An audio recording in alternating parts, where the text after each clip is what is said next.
to be doing. Okay, would you mind lifting the veil, please? No, you can see it after Romero. I'm sorry, I'm looking for some. Undertale. So let's go and get started. Alright, good. You guys. Yeah. Ooh, no. Mrs. Carey's here, and obviously he can only marry one of you. Now, Mr. Carey is a very discriminating man, so don't feel bad if you don't make the cut. Thank you, Louis. Does anyone here think oral sex is disgusting? Alright. Dad, I like this part. Since no one will give it to me, I've decided I'm against it.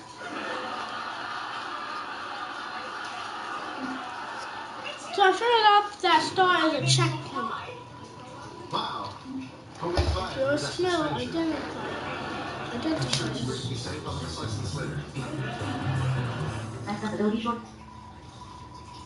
Here's that weird smell. It makes me want to eliminate you. Doggy assault you. Ooh, that was good. Don't touch my house. I think what Lois is saying is he'd like to see you settle down so we can find some traveling. There. Alright. Boom! That's what I bring to the marriage.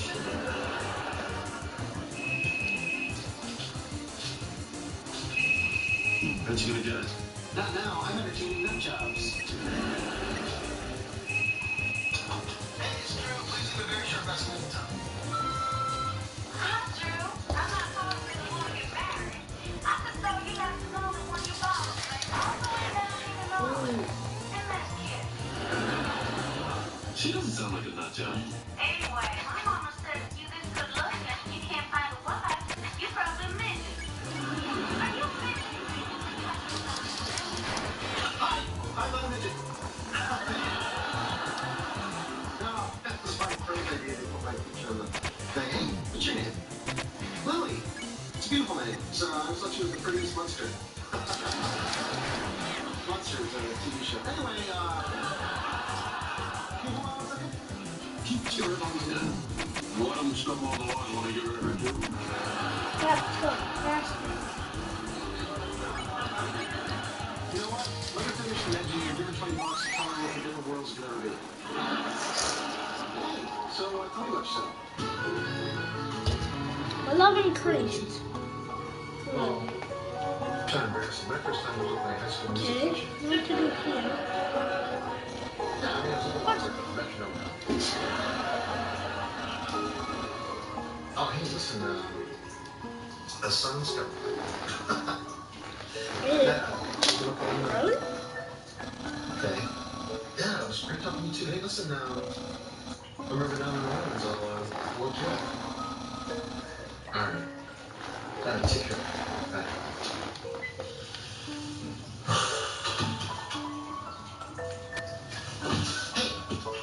Hey, Doc.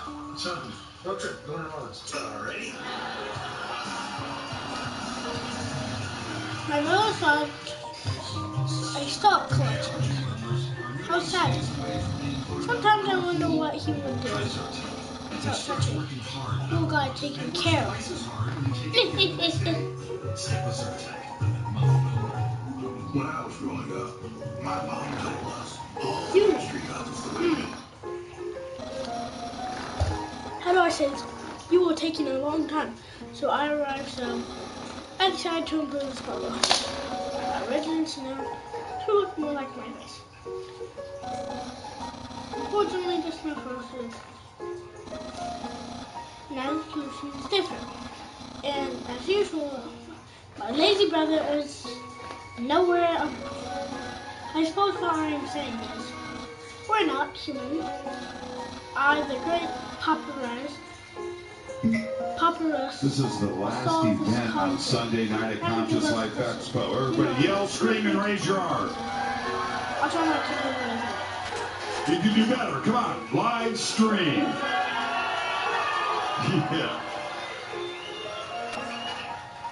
So please, the last event of the weekend, get loud. Conscious Life Expo 2018. David Wilcock and Corey Good. Come on up.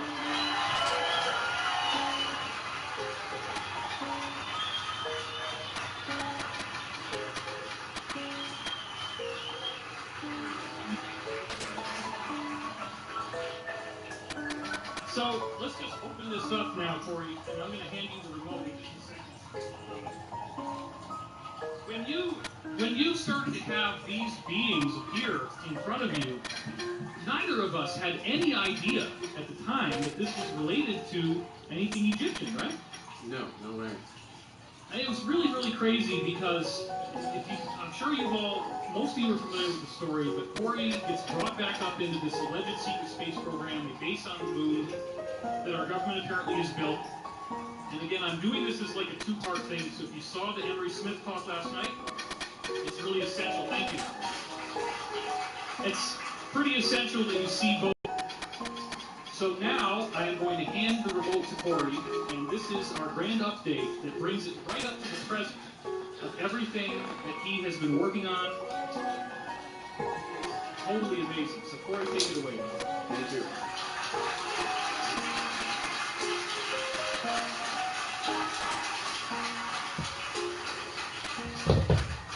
And this is the remote that you used your first year. Yeah. 513. Yeah, it's the same one. So this started for him in December 2017 with this weird thing. Except I can never remember Oumuamua. And it means messenger, right? Yeah. Interesting correlation. Right. So the first known interstellar object passes through the solar system. And this was occurring during the time period that people in the secret space program were aware of an energetic barrier being around the solar system. God, I think I figured out the answer. They were leaving for a period of time. They were watching this, and they had been watching it for a while, and they were wanting to observe it when it hit this energetic barrier because they wanted to see exactly what would happen. They were shocked when it passed right through the region that they knew the energetic barrier had been. So this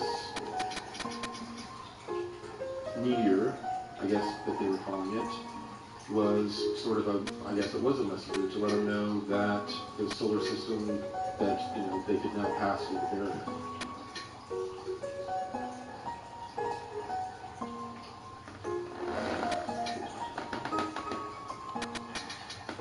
And I think we've...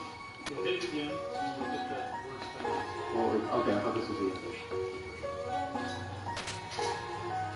So, the secret space program flew a shuttle out to this object. They knew that from its trajectory that it had been around, they knew the star it had been around, and it had been in an orbit. Here we are. There we go. And the orbit decayed because our star, because of celestial mechanics, started moving through the galaxy in a way that tugged at the other star, and it pulled this object away. And then the space program had been watching it come in for some time. Hi, Sans. Now, what was found on board, there were technological little treasures that they found, but what was the most interesting thing was that they found ancient glyphs and writing, which was more important to them than finding technology, to be honest, because they were fairly sure that this device and ship belonged to the ancient Hogwarts, Each color has a who different function. are a race that disappeared nearly 2 billion years ago. And the archaeology that they were finding on the moon and Mars was identical to the ancient architecture they were finding in the local 52 stars. It was actually the local 12 or 13 stars that they were exploring in the beginning. They were finding these same types of ruins, but no writing. It's almost as if in history how a king will take over another kingdom, he'll move in and remove the writing and the history of that ruler. It seemed to be something very similar, except the most ancient non-terrestrials that we were in contact with didn't know anything about them either. It was a mystery to them. Finally, 2 times. They don't do it. Step on them all your life. How was that? Understand? You will take this one. Great. Okay. And this puzzle. Alright, according to the law of one, It will make it. Ra claimed that his soul group had come from Venus, correct? Yeah, this is one of the really amazing things is Law of One describes pyramids being built by this culture that they were originally from on Venus 2.6 billion years ago. And I've been looking for the longest time about anything having to do with a 2.6 billion year old civilization. And Corey, without even knowing it was in the Law of One, is telling me about this ancient builder race that they dated to be 2 billion plus years old. It's a stunning correlation. So, David had been speculating the whole time that the Blue Avians were related to the Law of One somehow. I wasn't buying it. I wasn't on that train yet. Right. And I wasn't able to read the Law of One. I mean, I had read through it, but when I was trying to read it, the words would kind of hover above the page, and I just didn't absorb them. And but that changed. I was at Contact in the Desert 2 years ago. I was in my cabin and I started hearing a chorus of voices saying that we are the messengers and facilitators of the one infinite creator. And I had been trying to read the Law of One. I had it in my backpack, and I went and I pulled it out and I was able to read through it. And I've only read it once, but it was at that point that I thought maybe we might be able to. And since George already spilled the beans the other day, that was simultaneous with when I first got together with my wife. Because we're now going to be announcing on Wednesday. Yes. Yes.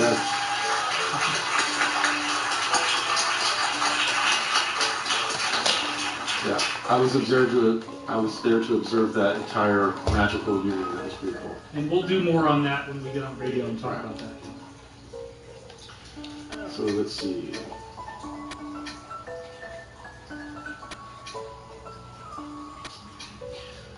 So around that time, I received a message that I should prepare for a meeting at the Lunar Operation Command. And I had not been present at the Lunar Operation Command since I was processed out of the programs. When I went in and, they did the blank slating process, debriefed me, did blank slating to where I had no memory, and reinserted me back in my life. Now I was going to go back decades later to this location. So we have to restart this puzzle all again. Okay, this meeting, I was not prepared for everyone who was going to be present. For some time, the secret space programs, the small alliance, they had gone underground because Sigmund had pulled me in and others and had done chemical debriefing to try to figure out if they could fight the alliance or if even there was one. They didn't know at that point if I was telling the truth. And they went through a process. They gave me a chemical, held up an iPad device that had a camera on it that was watching my eyes, facial expression. And when I would recognize the photos they were going through, it would identify the photo. And they identified a few of the SSP Alliance leadership, some of whom ended up perishing or disappeared. So when I showed up at this meeting and I walked in the room, it was very shocking to see Sigmund sitting across the table because he had been missing for a while, and I had speculated that maybe he was trying to infiltrate this group. And when I saw him, I pretty much said exactly that. And he got extremely reactionary and started screaming at me that I had no idea what all he had lost. He had given up everything. How does he do to be this? a part of it. So one thing I just want to point out here, in case some of you do not know Corey's tale, what we're dealing with is the Roswell crash happens and other things like it. The military-industrial complex gets UFO technology. They colonize our solar system, but then they build a second space program that we're calling the MIC program. Those guys only get to stay in the solar system. They don't think ETs exist. Sigmund was a member of that group. Corey was a member of a group that actually was interplanetary, interstellar. He was going outside of our solar system as well as within it. So they have tried. These people were clever enough to come up with two programs so that they could disclose one eventually and hide the other one. Sigmund was the main guy that they were going to use to disclose that partial program. But then this whole drama took place where Sigmund ends up finding out from Corey that the bigger program does exist by doing things like hair analysis and things like that.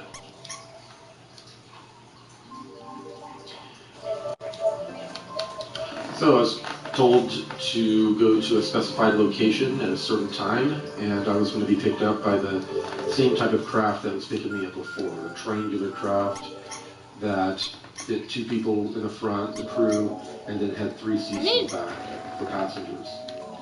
It's about the size of an SUV, or a little bit bigger. I sat in my car for a while. It wasn't a location I'd gone to before. And at some point I see a white ball or orb in the sky, and it's moving around, and it came closer, and then the orb got bigger and bigger, and it looked like a sphere of light, and then it popped like a bubble below, and there was the triangular craft, the dark craft.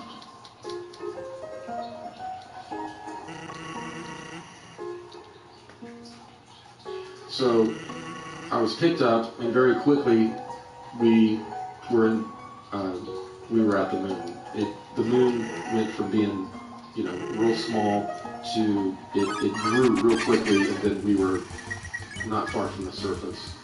And then we angled back around to that 10 o'clock position on the back of on the dark side of the moon, and we flew over a crater, and it was the crater that I knew that the Lunar Operation Command was in, but we couldn't see any buildings.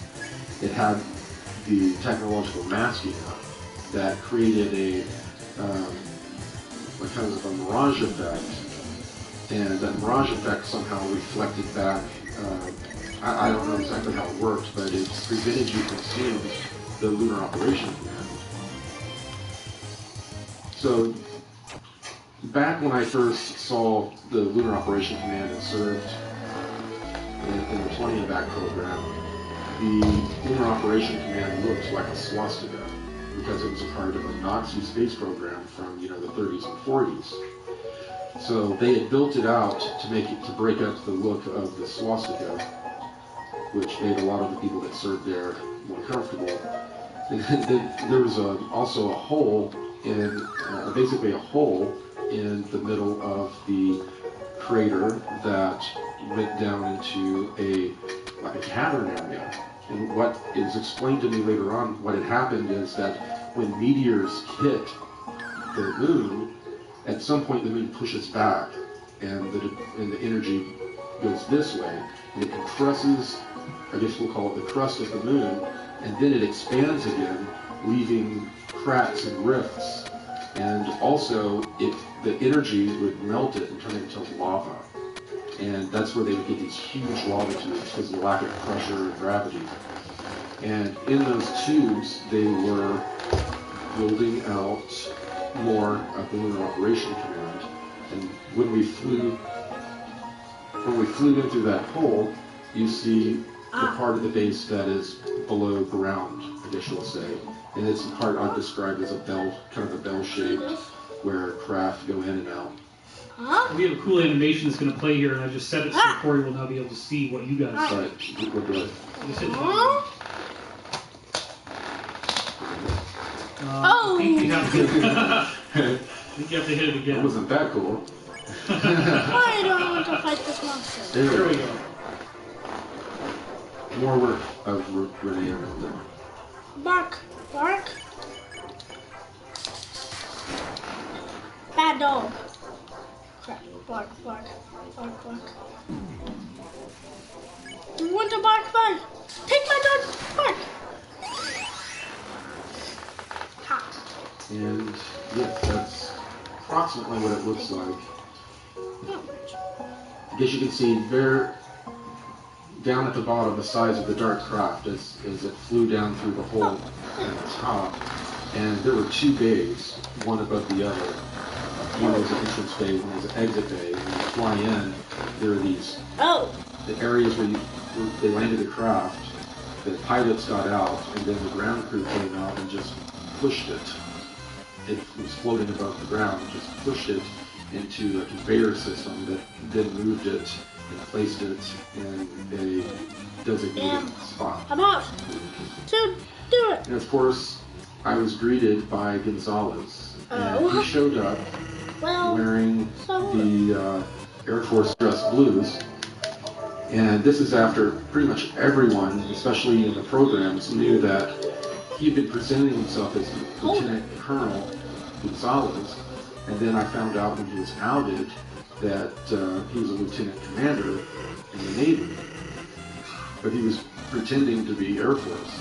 So I walked up to him and I said, so we're back to this ruse again, kind of a thing. And he, tightened up and kind of freaked out a little bit, basically telling me to shut up. So. And by the way, Gonzalez was the first person with the SSP Alliance that he met with when he first went up there, right after he finished briefing me on all this stuff in 2015. So Gonzalez is one of the long characters in the whole saga. Right. So we went down a few flights of stairs and into a smaller elevator. And we were met by a young female. She was dressed in the same type of Air Force dress uniform. She had her hair up under a hat. And she greeted us and she stated that she was going to be our escort for the remainder of our visit. And she had all of the clearance to take us down another elevator, and then she ran a card and placed her hand under some sort of a reader, and the elevator started going down very quickly. So much that usually Gonzalez always tried to get me to do a count, try to judge how fast the elevator's going, so they could do the calculations to figure, when you walk down the hallway, count how many steps it is. And he was better at doing that kind of stuff than I was. But there was no way to count how many floors we went down. Right. So I had skipped ahead earlier. We were taken to a conference room, and I was brought in. There were a handful of people who I recognized that were a part of the SSP Alliance and had been in previous meetings.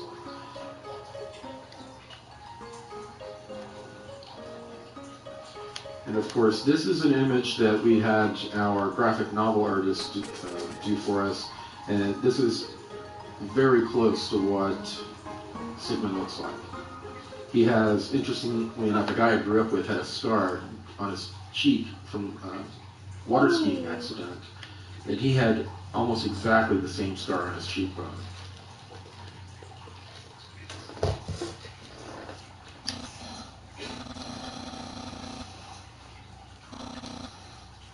Right, and when I mentioned that I had reported that he was possibly infiltrating, he jumped up and started screaming at me that he had lost everything, and he looked at me and said, "Intuitive empath my ass."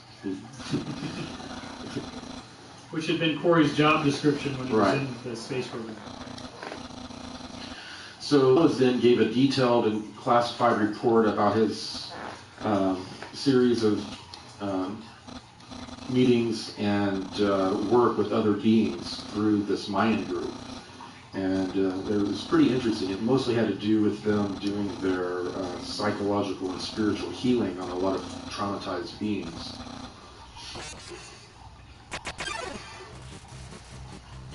Now, because Sigmund doesn't believe that the Blue Aliens are real. He saw a video of the Lunar Operation Command, the first meeting, when the Blue Aliens appeared, and they had video of them. But he said that there's technology out there to make you see whatever you want. And it was kind of strange. He said that he was fairly sure that the Nordics were screwing with our heads again. And before I could find out what he meant by again, the subject got changed. But apparently this Nordic group has been assisting us for hundreds of years, and they even helped us form the United States.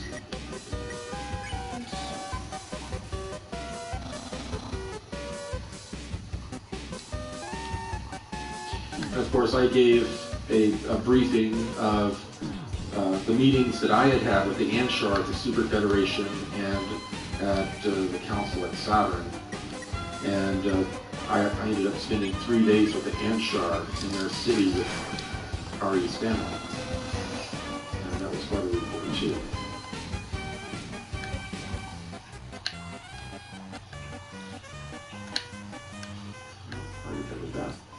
There's our sneaky little guy hiding in the corner. Hiding in the background. Which we've heard, you know, there were multiple reports at the signing of the Declaration of Independence of a Nordic-looking being there they called Saint Germain, who somehow materialized inside the room after they locked themselves inside, knew all the secret Masonic handshakes and everything, which he could just pull out of their heads telepathically, and told everybody there, you have to sign the Declaration, you have to do this. It's very interesting. So, the military-industrial complex secret space program is made up primarily of the Air Force and the Defense Intelligence Agency. And I've talked in the past about how they have slightly more advanced space stations in the IIS that are serviced by these triangular craft that we see all the time. That we call the Tier 3Bs, but they're more advanced. They're electrogravitic craft that they go back and forth and they ferry astronauts and supplies. Now, during, of course, President Reagan's time, Star Wars, we had put up quite a few space-based weapons platforms, one of which was the Rod of God. And they were telephone-sized tungsten holes that were coated with ceramic and had basically the tail section of a JDAM bomb that used GPS to guide it in. And it was a kinetic weapon that was just dropped from space, and the kinetic energy released a lot of energy similar to a nuclear bomb, but no radiation.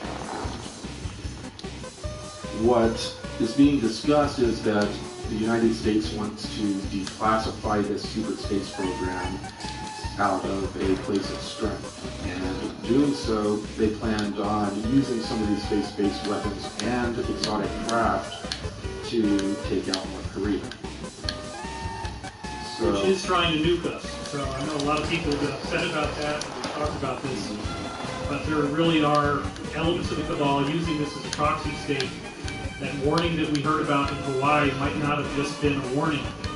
There are reports that they did, in fact, shoot a missile down that was coming in. Right. Right. Yes. And covered it up. Yes, it was all a setup for a false flag and to begin that war, but in a different way. So, Tom DeLonge and his effort was discussed a little bit, and how the military-industrial complex, some of them are behind it. And of course, this meeting happened, before some more recent incidences. More recent we found out that it's a Mylar balloon that they were showing as a picture of the UFO they had, and then raised $2.2 million on a Mylar balloon that cost $6. That's a great return on investment, as I said in my article. People get bus crap for raising money. Really? Yeah. And this is nothing. Right. What we've done, Mile on the nothing moon. compared to that. And we're for real. I mean, we're trying to tell you guys the truth here. So, can you give a big hand for Corey?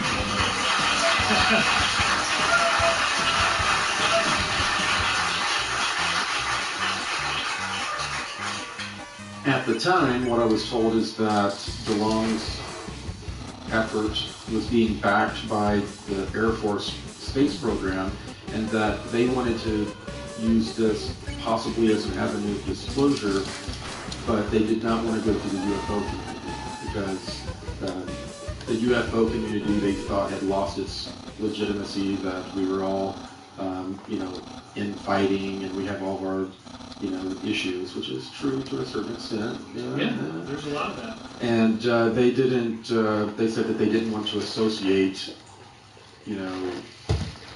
their disclosure of a serious space program with people that were talking about visiting with 8-foot tall blue birds. I didn't think that was going to be a good mix. Well, but we're going to do it out from under them. That's the point. That's right. That's what we're doing right now. Thank you.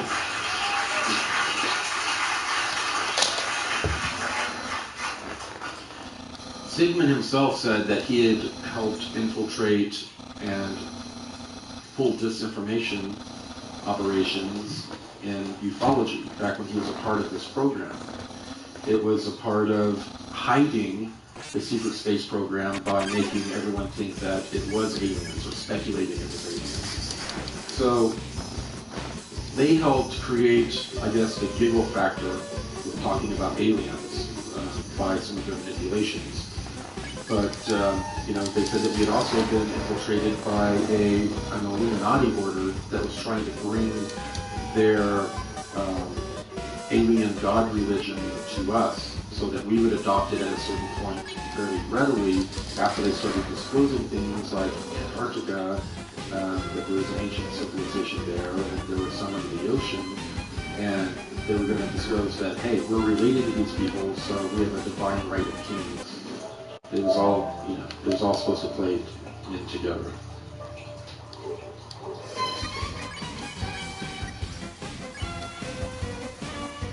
And of course, our egos have gotten in the way, and we've turned religion. Why do people always have to try to get me to do things that won't even do me any good?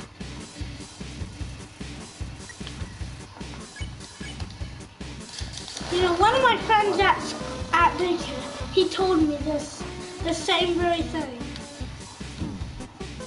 I think this is a special. All right, we're getting to, what is it, more. Did I get it this Come time? on. Okay. Come on, so hold up a little bit where I can. I'm not able to remember all the fine details that you can, that's for sure. Apples and oranges can be a pair, They can.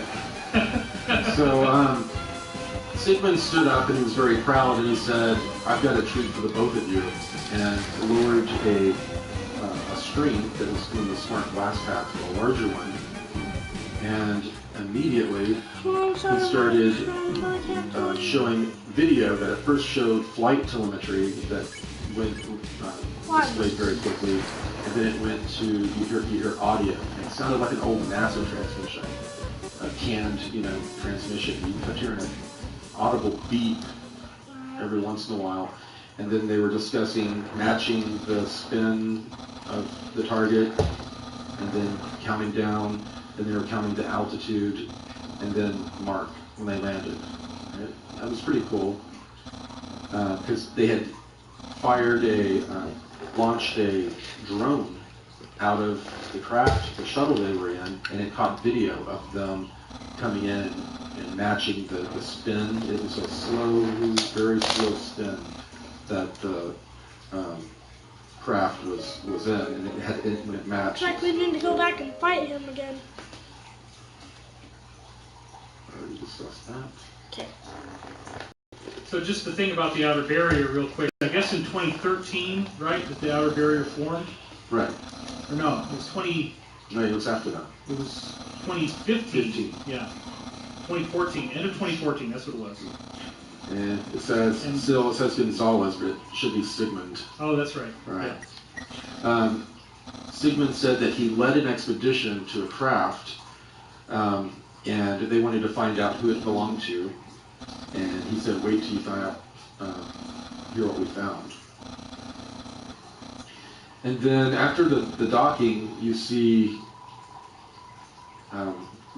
astronauts that were going through some holes in this metallic-like dome. The whole ship was carved out of stone.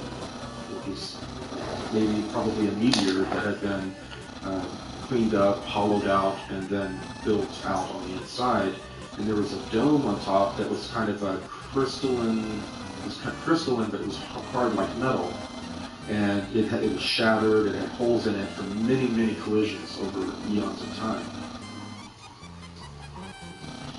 And what they found was that this was one of the ancient Builder Race ships.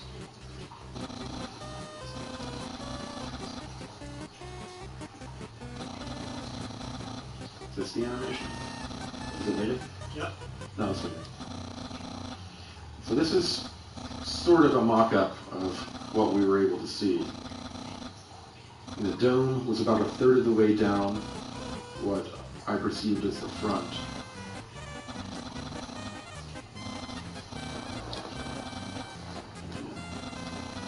Now, excuse me, on the outside there was a coating of ice, and it looked like frozen, frothy lake water, and there was orangish red stuff in I it, guess I made him my friend. like Well, I cloudy don't have to material present. frozen within Oh, it. God. Now after the astronauts shimmied down through one of the holes, we have a scene. They have kind of like GoPro cams on their suits. Such things. Now, they had flashlights on their wrists and on their helmets and on their chests as well. And they were going through the inside of this craft that had zero gravity and was obviously very ancient. And they started commenting that obviously it had been picked over many times by different ET races over the thousands of years. He happened to find it, land on it, pick off some technological materials. Let's point out also that you were getting this briefing on December 16th, just 5 days after NASA had actually announced this and said that it might be an interstellar craft, because they're telling you there's a cigar-shaped aircraft in our solar system, but they're not revealing yet that they have a space program, it's secret, where they could go out and take a look at it. So we're getting this really valuable intel right now.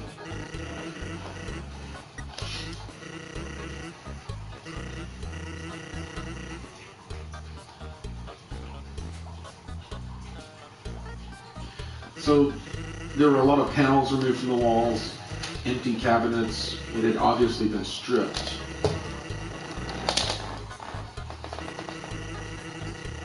Now, at one point, we heard one of the men state that I found something, please, not please, but, vector into my location. And then the point of view that we had was someone that received the message and started going through the floors. There were holes in the floors and they were weightless, so they're pushing their way through open floor sections to get to the correct level. And when they did, they found they were able to get into a room that you couldn't hardly see because one of the panels had kind of lodged in the way and you couldn't see the door. And when they went inside and the light spread out, you could see a kind of a semi-curved room, concave, and there were drawers like a morgue, but they were large.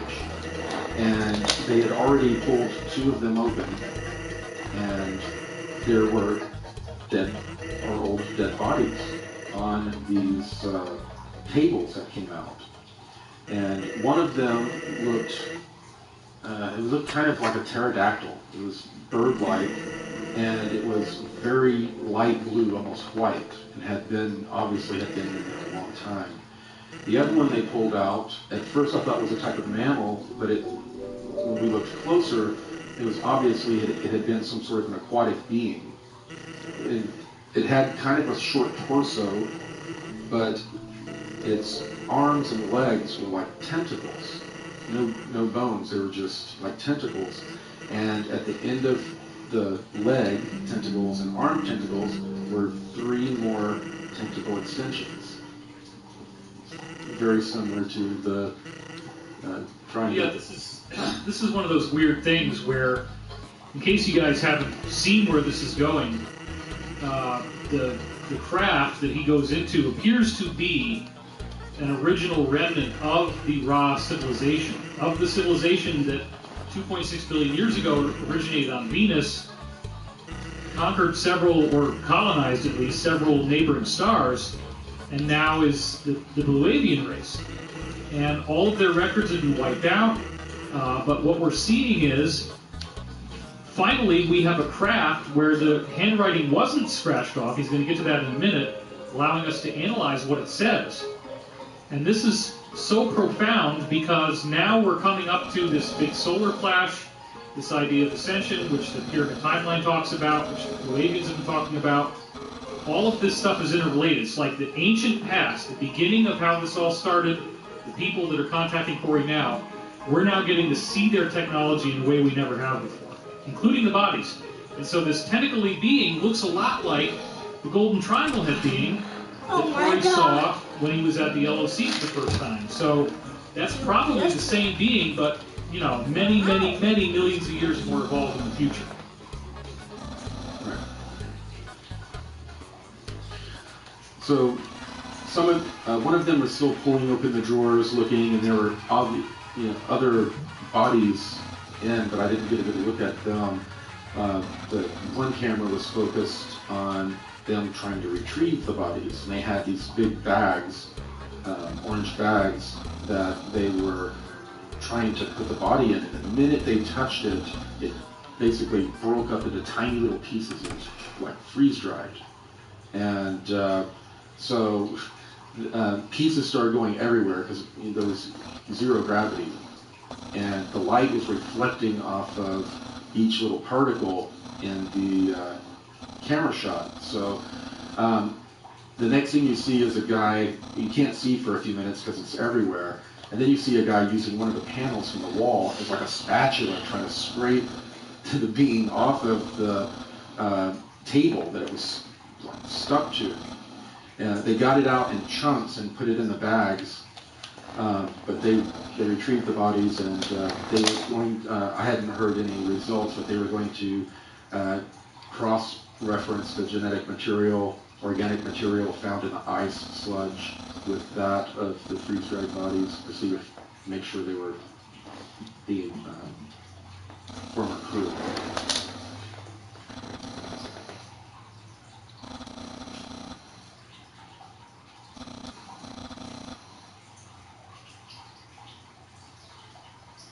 So the organics, they were able to get some preliminary dates back to a little under 1 billion years old. And they were able to track the trajectory of the craft to the star, which they told me, and I forgot, that it was in orbit for 1 billion years or so.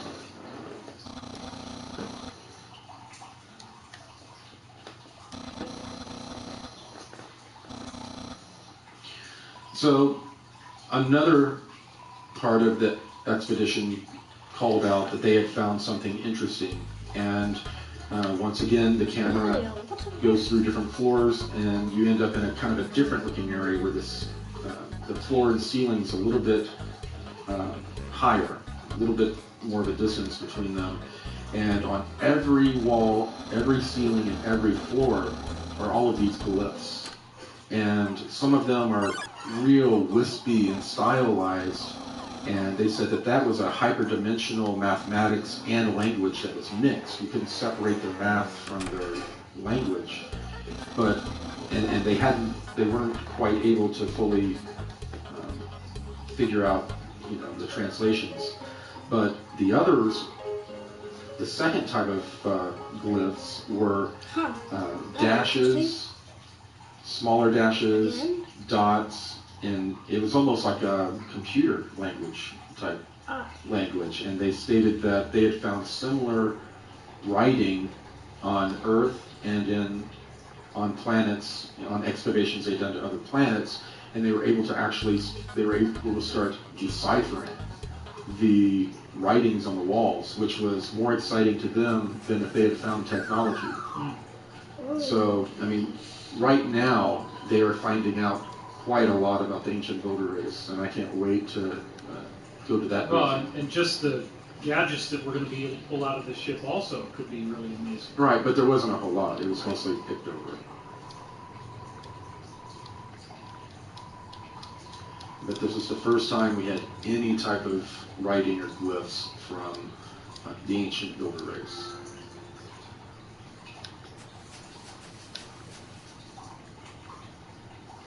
Keep getting ahead of the slide. We didn't really say that it was also, the language is also found in other stars nearby. Oh. Right, in other stars close by where they had found ancient builder race ruins,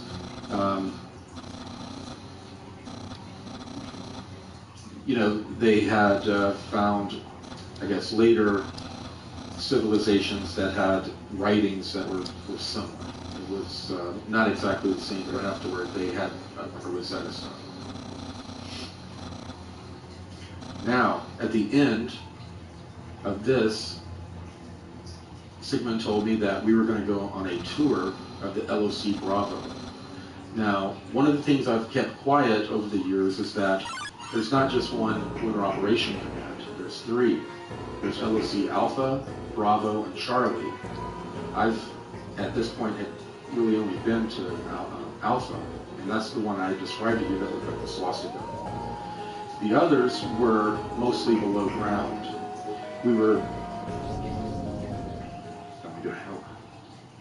We got into another elevator and rode it down, and then got into a long, skinny shuttle that held everyone present.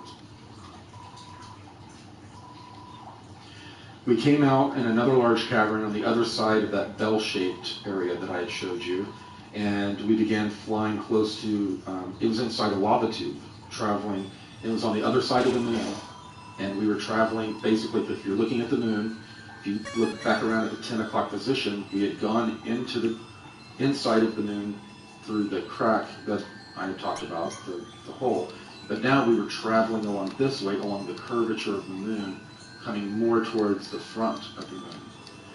And that's when I saw, not only on our way to LOC Bravo, we started seeing giant, basically tractors that were broken and looked like kind of like an excavation site where like a tractor broke and they just kind of pushed it to the side and kept going.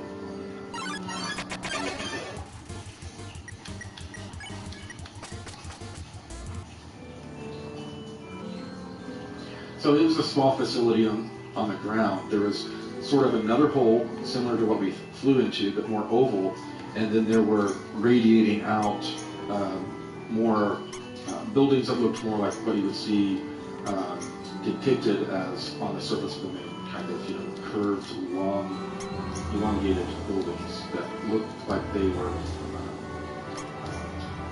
raised by filling with air. So we saw, this is the first time that I'd seen this, men and women walking around that actually had NASA symbols on their clothing.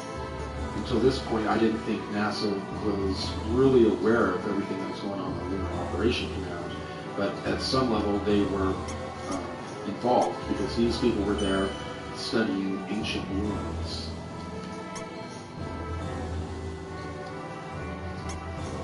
We were greeted by a few of the egghead types, and they helped us get suited up in environmental suits, learn how the respirators, how everything worked, how the safety mechanisms worked, and then they took us down to what they called the Great Hall, which was where most of the artifacts were. And I tell you, it was very much like walking up on a scene from the movie Prometheus. There were ancient, large chairs and seats. Some of them actually had bodies in them, ancient bodies in them.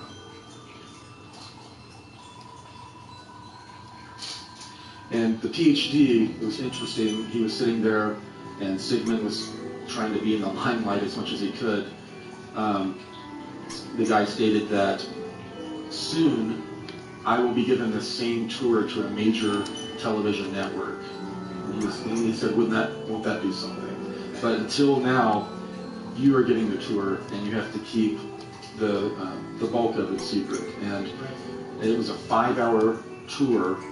And at this point, I can only share just very little. But when I'm able to share more, it's going to be very cool because some of your insiders, I think, have had this tour prior. It seems like it. And Right. you had never even mentioned before about giant chairs with giant bodies in them. That's new information for me. Right. But it fits with the people that were on Mars and blew up the planet that became the asteroid belt in our solar system, where it's like 70-foot tall humanoids. Yeah, they weren't that big. But 35-foot type of thing? they weren't that big either. Oh, that's interesting.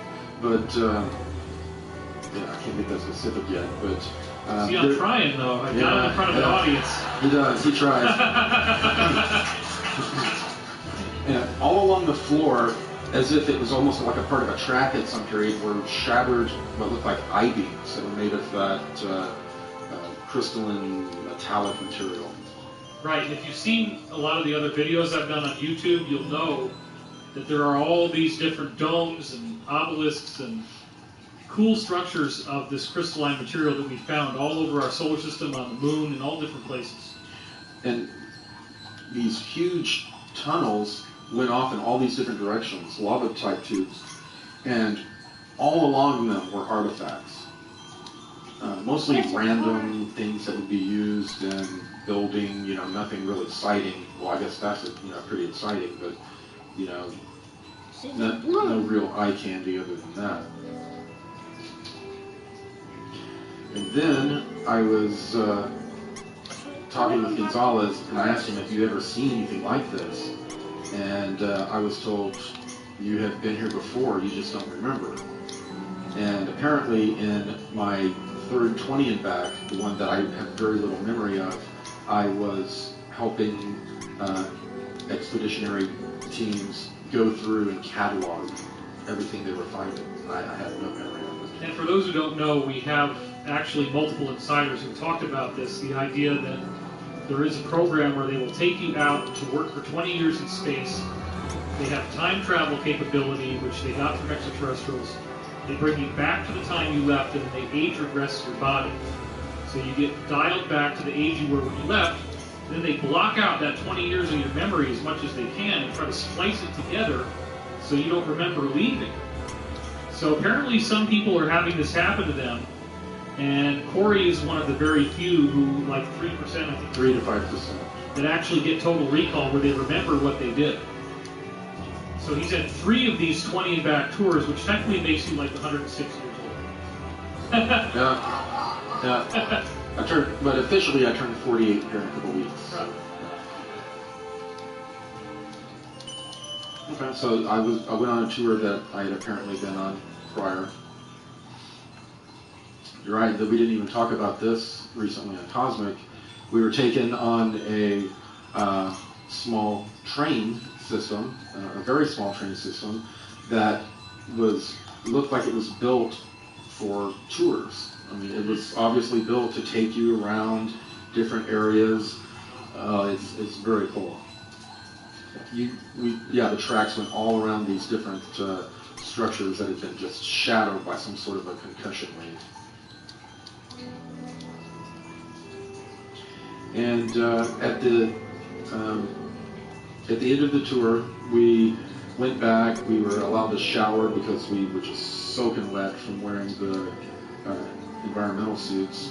We put on the clothes that we had arrived in, and Gonzalez and I were sent to back to different destinations. You thought you were going home. Yeah. That's not what happened. Actually, Or did you go home that time? I went home that time. Oh, okay. So, overall, when I was giving a briefing to the SB, to the SSP Alliance, I was giving them information about some of these major meetings I've gone to, including the Super Federation, where a major milestone was met, where human beings have developed to a point to where we are not going to have ETs pretending to be gods coming in and manipulating our DNA and our spiritual development. From here on out, we have developed to a point to where we take over our own management, and we're going to, Yeah. It's a very big development. Right. It's a very big deal.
Hi everyone, I'll be right back.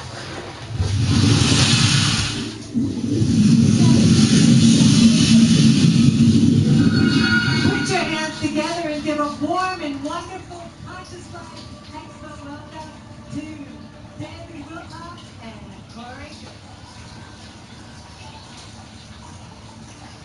All right, how's everybody feeling out there? Awesome. Okay, the clothes, I guess. All right. Keep with it. But there's a method to this. Alright, I'm back.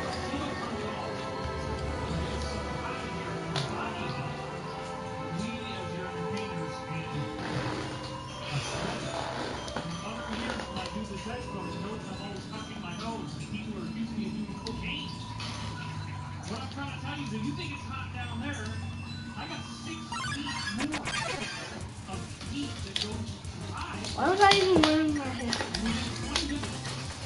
My nose is just going to be dumping off sweat. So I'll try to remember not to touch my nose. But I don't expect that to work. So Check how the wall. heck did I end up, after being online for 20 years doing all this stuff, how did I end up crossing paths with someone like Corey did? Because it's almost like a foreign language. One of the Okay. problems that we have is people who have not Are you kidding really me? been educated about the big picture of UFOs. They watch something like Cosmos and they're like, what is this? Because you notice before he's talking, he's like, holy heck, right? He's not in it. He's not like bugging for the camera. He's not one of the two. He's out there, and we have both been through incredible hardships to do what we're doing. And we are not giving up. Not even after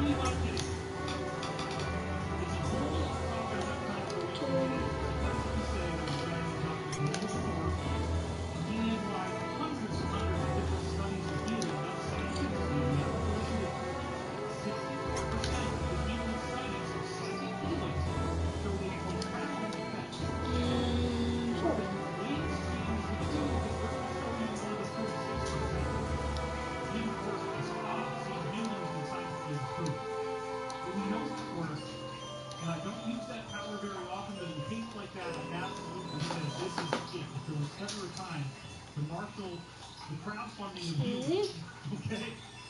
We did, and he's still with us, thank God. Ah. Right there. I got broken into a very strange new reality in 1993 when a good friend of mine in college comes in all white-faced and says, dude, aliens are real. And I'm like laughing. And he wanted me to sit down, but I could tell pretty quickly he's very serious. Turns out he had a 2-hour private briefing with his college physics professor, who had worked for NASA throughout the 1970s. And Peter Meyer was NASA was considered kind of journalism. Extraterrestrials had visited Earth, they had landed here, and they had crashed their ships, and the ships had come back into here to get useful technology. And he said, this was in 1993, within 20 years, the technology that you are going to see will blow your mind. It will come out of the open. Now we take for granted that we got these little buddies here, okay? In which this is like the whole freaking desktop power computer in one little thing. You gotta take it for granted. Well, that's about crazy. Sure enough, all this technology was just being anticipated at the time of Mars. That's what created power in the universe. Still profitable. After he told me this statement, which included a lot of specifics and probably a lot of material about three types of all the NASA guys were in three types of beings. Some were just like Ray, some were super beings. They're definitely not the same. And they have three differences like the right and purple. And then like the tremendous beings. It's kind of like fire. Several of the things like these are unique to NASA that are flat out of the wind. He gets enough specifics like that, including propulsion systems and all this weird stuff that you said, you know what, this guy is telling the truth. And a few years later, out comes Colonel Philip Corso, who literally said exactly the same thing that I was told in the book The Day After Roswell about parts that had been taken out of the laboratory and back engineered into, and I will list them for you, computer chips, fiber optic cable, light-emitting diodes, LED lights. We didn't have that before. Oh, there's something that I'm missing. Velcro, believe it or not. Infrared night vision. And then there's other technologies that we don't think about like infrared. What am I missing here? Come back into the machine. System bench. Normal dumb bench. Supposed to go this way? So, very early along in my work, I was lucky enough to find Open who's out in Mars. Ah, more. I don't use it. Okay.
The net of the Mars orbiter frame. 1.5 miles wide and probably over half a mile tall. You could fit millions of people in I know something. And then the other very strange thing, if you look at it, let's see where let's get it down here. You'll notice that at the top left, there's this river of what looks like something ran off of it. And it appears that this thing was actually blown up from the inside and actually melted off. All the heat and chlorine from the inside. Oh my goodness. What am I missing?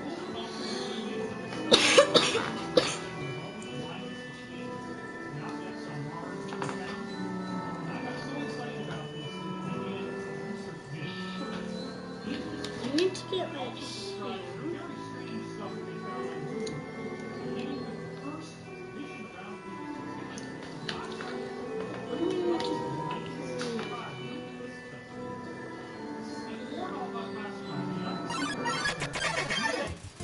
What we're looking at right now is a photo of the moon. Now that thing on the bottom side, that circle is not the way it's got in the way of the sun.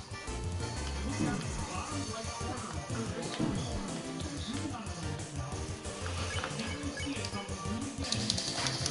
There's a freaking glass dome down there. See that? On the bottom right.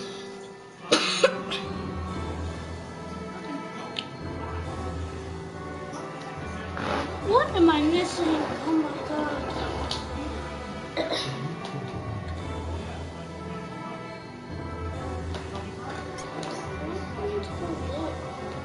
Okay, I only have two.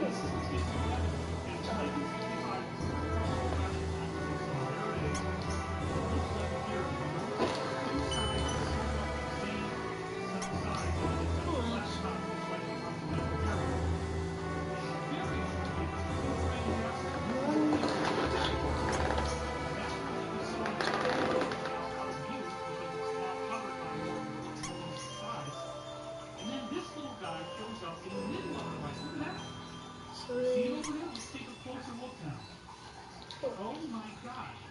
Now this thing is estimated to be miles tall. And you actually have a skeptic trying to say, oh yeah, this is some glitch in the area. Two glitches in a row?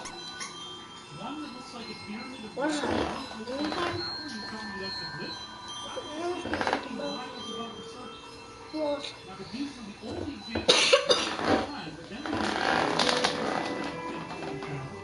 frame 4822. A lot of times you ask for it to get totally nothing, it just goes black, but then you keep asking for it, and it turns out that one of the times they sent in a request for it, they got this done. It doesn't look like a whole lot, and one of the things we point out here is this weird little area. You can see what appears to be a square pyramid. You can see the sides of the squares. You also see what appears to be pyramids, like a row of pyramids here. Okay, that's all fine, but some people don't believe that's the result. When you go over here, it crops it up right about here. And when you got the original, and whoever was supposed to hide things away, more 4822 forgot about it. Not giving them the Oh. original. That's your name.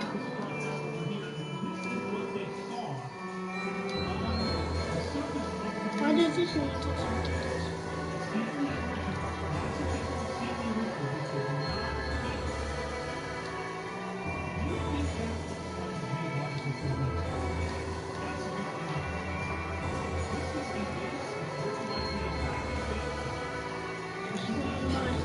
After death.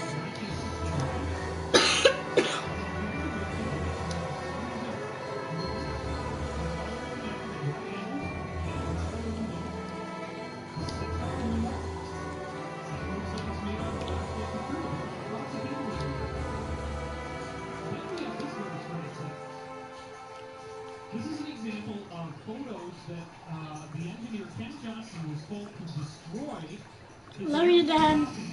of Apollo photographs. Undying.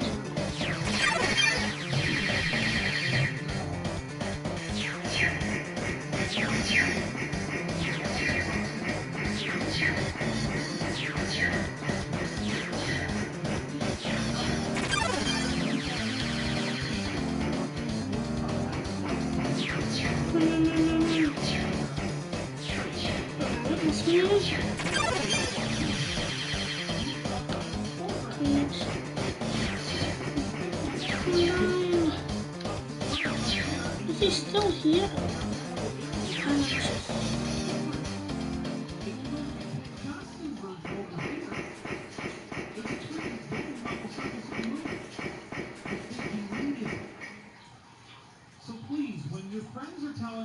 This is live stream, so you guys can get this, and you can have this at home. You can watch it as many times as you want. You can show people the truth. Something is going on here. There's stuff on the moon that isn't supposed to be there. And then this one really blew me away. This is when both Richard Hoagland and I ended up co-authoring together. This is the original NASA AS-14 669301. And it doesn't look like much over there. There's little tiny stuff you see. But when you image in here, you see all this stuff that looks like glass. And then another frame taken just a few steps away is 669279. Look at this. Just with a little bit of Photoshop, all you gotta do is use the curves filter, which is just pulled out more of the image, and all of a sudden you see glass beams on a massive scale. I mean, this thing, whatever they posed in front of, it is freaking enormous. Okay, that is an enormous, enormous object. Here's another example where the sun is setting and sand. and you see stars floating up off the surface. This is totally amazing. Corey's also talked about the idea that a lot of ships were left behind on the moon's surface. And this is one that I didn't put in my book. For whatever reason, I can only use so many images. But this is AS-15, P9625, and 96 Turtle. Now look at this. What we're seeing here is a crater that has these very strange What happened to my outlines. eye? And when we do these two images together, I think it just and then we messed basically it up. sharpen it using no filters, look at what happens. It's called a composite. Oh my God. Now, Corey, does this look like anything that you've ever seen? Do you think this one is a real example? It very well could be. There are a number of brass vessels there on the moon that were from antiquity. There was a major treaty signed. In that treaty, they left all of the debris from the big battle that they had. The reminder or a testament to other generations. Okay, so this is... Look. So to me, this is an example, and this is another one that's really, really classic. It's called the Blair Cuspid. We talked about it in the book. This is one of the only surviving images of it from Arctic Magazine by Isaac E. Sanderson. If you can't see it very well, let's do this next one. And what you're seeing here is literally an object that is many stories tall, 13 stories tall, obelisk on the surface of the moon. It hovers around the moon. And this was formally being analyzed scientifically as of about You can't cross 1968 that. when once again the freeze goes down. Or do you think that they deliberately allowing things like this out in case they might disclose earlier than they ended up doing? Is that how you think about it? Yes, they perceive the consciousness of those who have this belief. How to take this?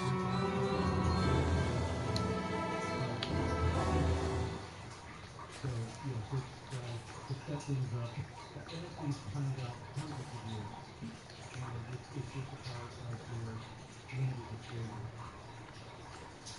Alright, the jacket is off. This is getting real. Oh! Hey there. Now, I'm gonna see. this was in Russian I'm gonna see here. of a more side-angle view of what they think was down there. I And sure enough, it looks like it's a big obelisk. And interestingly enough, You're visiting waterfall? It's very easy. You love it, huh? Yeah, me too. It's my big favorite. did a comic treatment of this. Here's the cover. Even though I watch that, I'm so shallow here. I have to sit down all the time. But, hey, that's okay. It beats me when I'm asleep in a crowded aquarium. Like all my friends did. This is a historical document, though. You gotta appreciate that. And the aquarium's full English, so even if I do I no, it's okay though. You hear sometimes in the fixer. You hear I'm gonna get out of here and live in the earth. You hear? Jesus. Hey there, that's the end of this one. I'll see you around. Have a good time. And waterfall. Those are the eyes of a happy man. That's all I'm gonna say. Okay. They are blood red. Keeping the secret.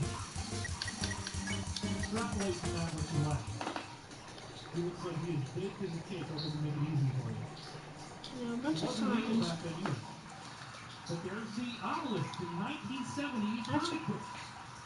Pretty crazy. And then they fictionalize a little bit. They have one of these obelisks which creates some kind of gravitational Take an field on umbrella. itself. But Corey, look at this. All this freaking ancient space junk embodied, captured by the gravitational field of the obelisk in 1970. What do you think they might be telling us there? Dude, you got an umbrella? Awesome. Either ancient beta race Let's go. or some of the ancient dinosaurs that built structures. Right. And the idea being that there's a lot of junk left behind on the moon, right? Oh yeah, it's covered in debris. Man, I'm So down that's to a very so interesting cool. thing. There's all this stuff going on, including back in It's a 1958. bed, guys, and another Remember, the movie. NASA frame of That that was base that I showed you, that I would didn't show put up the until bed every night. 1976. Once you was gonna beat me up. 1958. What the heck is this? Bye-bye. He does How everything. do you possibly maintain a So one structural time, integrity when you we had a school project. We had to take care of a flower. A king. We had to call him Mr. Volunteer. It looks pretty identical almost to the actual place on Earth. Is it a Theory is that I talked about this in Ascension this week. They got me thinking, yeah, how cool would it be? My kids, she could beat up all the teachers. So I'm doing all this research, totally spoke, totally Or blew maybe my mind. I'm seeing this she ruins on the wouldn't moon, beat up ruins the on the teachers. Somebody's gone out on She's social too media cool one to day. but Then in it's perfect. 1996, I read this Law of One material, which the first book of which is called the Ra material, because Ra means force. It means to be a positive energy that came from the Atlanteans and the Egyptians way back when their message got distorted and confused and they had to withdraw. Then they come back and they were able to get through people that were actually doing intuitive channeling and get messages through. Now, in general, I don't really endorse channeling at all. I think it's kind of really taking a big downturn. If you read this stuff, it's like diving into some scientific manual that has all this jargon and all this very interesting stuff going on. And Corey, we're about to get into the space program, but when you were in the program, did they know about this? Yes, absolutely. The rank and file were told that it was necessary to stay away from it. So the thing that blew my mind is that there was so much stuff in this Law of One that matched up with the research I had gotten out of 3 years of reading Alright. over 300 books. And it's a Good. terrible shame because I left my computer behind when I moved to New York in the house that I was Alright, staying let's in. And I had a go. complete list of every book I read and The stuff. shadow, that kind of creeps me out. And I lost that file. It's driving me crazy. Huh? Anyway, here's Huh? the cosmology, because it's not just all this Oh! Did it? It's undying. Gotta be careful not to get hit by the arrows. Ah, missed me. Sneezing. How is she so good? How is she so good?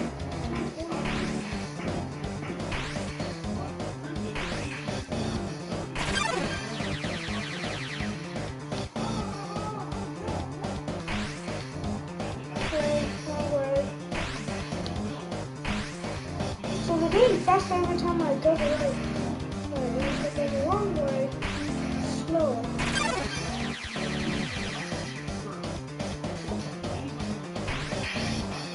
I hit lasers. Eventually, we're gonna keep getting hit by arrows.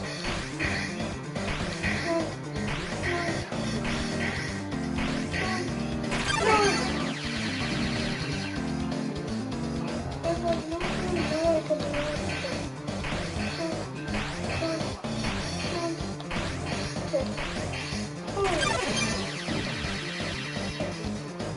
Come on, I'm dying. I'll just be friends.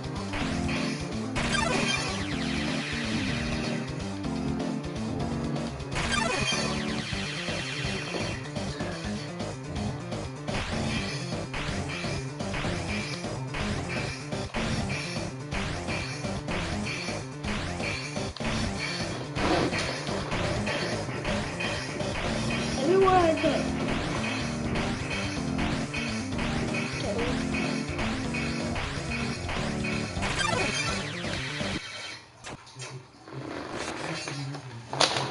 It's Determine's, it's Undying's fault.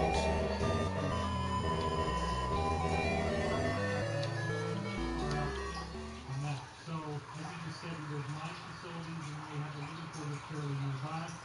And you said that there's these truck kind of ships that they use sometimes to move. Yeah, it's very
Again, are you kidding me?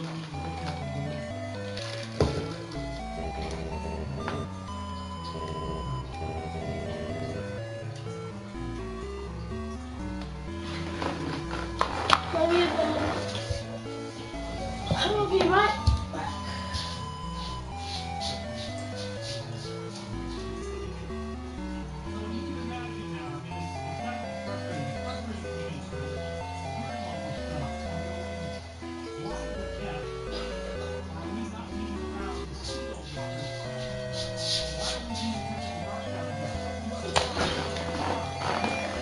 Alright guys, this is the end of this game. Of this, if you like, please subscribe and like, and I'll see you all next time. Peace out.